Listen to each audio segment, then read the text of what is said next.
Hi there, Acts of the Apostles. Today, we're going to talk about exegesis papers. Woohoo! We're there. We're ready for you to do the exegesis paper itself. So here goes. The purpose of an exegesis paper is for you to make an argument about the text that you have been reading and working with all semester. What do I mean by make an argument? I don't consider an argument Acts 14 is about Paul in Lystra. That's not an argument, it's a description. What you want is to say something about the text. When the narrator of Acts tells the story of Paul in Lystra, the narrator's purpose is to show us X. The rhetorical move being made by the author of Acts in the story of the Pentecost is honor and shame play an important part in this pericope. You're trying to help the reader to understand something different about the text. And what you're trying to do is put out an argument that you can defend in the 15 pages of this paper. 15 is your maximum, not including your title page and bibliography. And I mean maximum. You'll be surprised at how fast this paper gets written. So 15 is your maximum. So the first page to page and a half, not more than 2 pages. If you've gone more than 2 pages, guaranteed you've gone too long, is an introductory paragraph that leads to your thesis. And as you see on the handout that I have on the web, a thesis has 4 characteristics. It takes a stand on something. It invites discussion. Well, is that true or is that not true? How do you know that's true? Where is your evidence for that which is true? That's inviting discussion. If you say the sky is blue, that doesn't invite discussion. Is the sky green? No, the sky is blue. End of discussion. But if you raise a question, we may be getting brighter sunrises because of the pollution in the air. Then you've got a question that you then have to demonstrate, you've got to prove, you've got to show you've started an argument, right? And so you want to have a thesis that's going to invite discussion. You're going to want the thesis to express one idea. You've done so much work on these texts that you know them inside and outwards and backwards and forwards and possibly even by heart. You can't do everything. Pick one thing. One thing alone. It's the hardest thing to do, is to narrow your work down to one crystallized question. The 4th thing is to be specific. You don't want a big generalized question. All of the women in Acts of the Apostles do. No. You don't have time for that in this paper. And even if you did have time for that in this paper, that's too general. You want to pick a specific argument. Okay, so write your thesis, and don't be surprised if after you've written your paper you have to go back and rewrite your thesis. Because sometimes as you're doing the work and doing the research, you find out that what you thought you were arguing is actually not what you're arguing. So if you're writing your paper and you're still working on it, get all of it on paper and then go back and look at that thesis and say, am I actually arguing this all the way through, point by point, from point A of the paper to point Z of the paper? Can my reader see this thesis on every paragraph and how every paragraph supports my thesis, makes my thesis stronger? Now, the middle part of your paper is divided into 2 sections. About 4 to 6 pages of your paper is going to be on your methods of interpretation. What 3 methods are you going to use? You're going to pick 3. You're going to pick one of the literary methods, and that's going to be text criticism, narrative criticism, rhetorical criticism, tradition and redaction criticism, or structuralism. One of those, you're going to pick one of those. You're also going to pick one of the historical questions, either historical criticism or social scientific criticism. And you're going to pick one of the ideological or theological questions. So you're either going to look at ideological criticism, sacred texture, reception history, or hermeneutics. Okay? But those are going to be your 4 options. So you're going to pick one of each. And each one of the things you're choosing because that is the best way to demonstrate that your argument is true. Again, your point is to make an ironclad case that your argument is true. Once you have given your methods and shown how these methods are going to help you make your argument true, and figure you have about 2 pages to explain the method and how the method is helpful in this discussion, each method. Then you have 6 pages, 4 to 6 pages, to take your pericope apart verse by verse. What you're going to do in this section is you're going to do a line or 2 of your biblical text, and then you're going to do a block of commentary underneath it, and then a line or 2 biblical text, and then some more commentary. The line or 2 biblical text should be single-spaced. The commentary underneath it should be double-spaced. Now, having said that, you're not going to comment without using your methods and without referring to your thesis. Your commentary should reflect the fact that you're using the literary method you said you were going to use. You're using the historical method you said you were going to use. And you're using the ideological or theological method that you said you were going to use.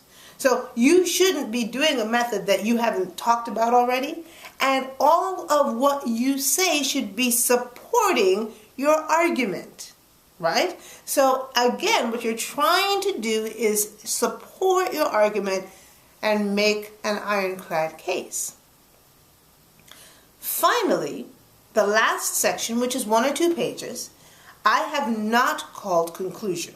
And I have not called it conclusion for a very good reason.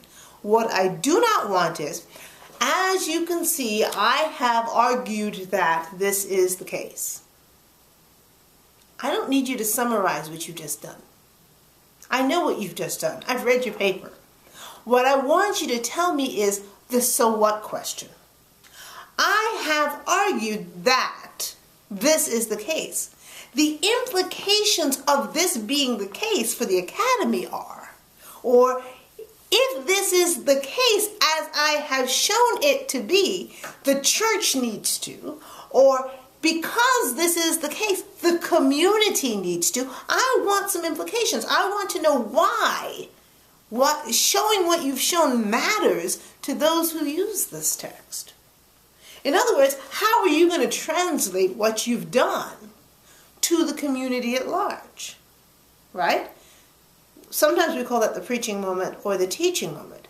I call it the implications moment because it has implications beyond preaching and teaching. It has implications for public policy. It has implications for public discourse. It has implications for how we live our lives together, right? You know, if you're doing Acts 2, what are the implications of the fact that these folks are living together in community and sharing all they have for our public discourse on taxation and how we share our resources? Are there implications there? So, think through not just what is your argument, but what difference your argument makes in the church or the academy or the wider community. Make sense? Now, that's 80% of your paper. If you do all of that right and do nothing else, you are guaranteed a B-. Where's the rest of the points? You get 5 points for a title page. And I've given you the format of the title page in the handout, which is at the top of the page on the Moodle. Secondly, you get 5 points for a correctly formatted bibliography. There is a handout on how to format a bibliography. There is a handout on how to format a reference list. Hear me. If you're going to use parenthetical notes, you're going to use a reference list. If you're going to use footnotes, you're going to use a bibliography. Find the handouts, upload the handouts, print out the handouts, and double check your papers. There's just no excuse for you not to be able to follow those. They're there for you. Use them. If you don't know how to use Microsoft Word correctly with EndNotes, or you don't know how to create a separate section in Microsoft Word, there are video tutorials linked at the top of the Moodle page for you to learn how to do that. Follow those, read those, practice on those. And having said all of that, there's a reason this is a rough draft. The temptation in academic work, especially while you're in graduate school, and especially as many of you are working full-time and in graduate school, is just to get it done and get it in. And you cannot do a good job on a paper where you just get it done and get it in. There's no such thing as a good first draft, ever. I don't care how good of a writer is, you can do better. There's no such thing as a good first draft. I don't even write a good first draft, and I've been writing a lot longer than some of you. So, we are going to do a second draft of this, and I will read your first draft and give you comments on it. The other person that's going to read your first draft is one of your classmates. I am going to assign each of you a partner to read your first draft. Why? Because I should not be your audience. You should be writing so that if you had to, you could photocopy your paper and hand it to any seminary class, and any group of people that have had basic seminary education could read your paper and understand what you were saying and learn something from it. You are colleagues. You're colleagues of each other. You're colleagues of me. You need to learn to work collegially. That is good practice. I have a friend, I have a pastor, who sends his sermons to another friend of mine who's also a pastor every week. And that other pastor sends his sermons to my friend that's a pastor. And they read each other's sermons and critique each other's sermons every week. Every week before they preach. It makes their work stronger. It's working collegially. So as peer reviewers, what you are not doing is grading the paper. Let me say that again. As peer reviewers, what you are not doing is grading the paper. You are not assigning a grade. You are giving helpful feedback that will strengthen your colleague as she prepares her paper or he prepares his paper for a final draft. And that is also what we hope you will receive. Now, I have on Moodle put the 3 links for the peer review. I've also given you a handout on the peer review, but the 3 links are there. They're page 1, page 2, page 3. And they have a series of questions that you're going to need to answer for the peer review. The series of questions include questions about the thesis statement. Is it clear? Does it adequately address what the paper says it's about? Does the paper support the thesis statement? Is the paper organized? Does the paper convey something new and insightful? Is the paper of a good quality? What suggestions would you have for revising this paper? What would make this paper better or stronger? How are the transitions between the paragraphs? Can you follow point to point to point what's going on? How is the style of the writing? Can you understand the writing, or do they need to work on their writing style? I gave you a recommended reading by Joseph Williams on style. Fantastic book. Even if you don't read it for our class, I suggest you read it over the summer. Take some of your graduate school papers, read Williams, look at the style book, and make changes. And see if it doesn't make your writing clearer, and see if it doesn't make you understand better what you were trying to say. You might even try to do that with some of your textbooks, because I got to tell you, there's some academics who could use that work too. Diction. Is the language that is being used appropriate for the kind of paper that is being written? Is the language sexist? Some of you are still struggling with the use of the word man when you mean all people in the room, and not everybody in the room is an man, right? So the words man and mankind do not reflect all of the people in the room. Don't use them. Simple as that. And remember that any word can become idolatrous when it's used for God. Any word that takes the place of who God is, including the words he and him, can be idolatrous. So expansive language for God, inclusive language for human beings. Finally, things like, are the punctuation and mechanics good? The last 10% of your paper are these sorts of questions: punctuation, grammar, spelling, and so on. And some of you still struggle with that. So it would be very helpful as a peer reviewer if you were to tell your classmate, some of this punctuation is wrong, you might want to look at this grammatical thing, look at this issue over here, check your spelling of this word because it's wrong. All of those things will help your classmate create a better paper. Do to your classmate what you would have your classmate do to you. Give your classmate the feedback that you wish your classmate to give to you so that they can get stronger, so that you can get stronger.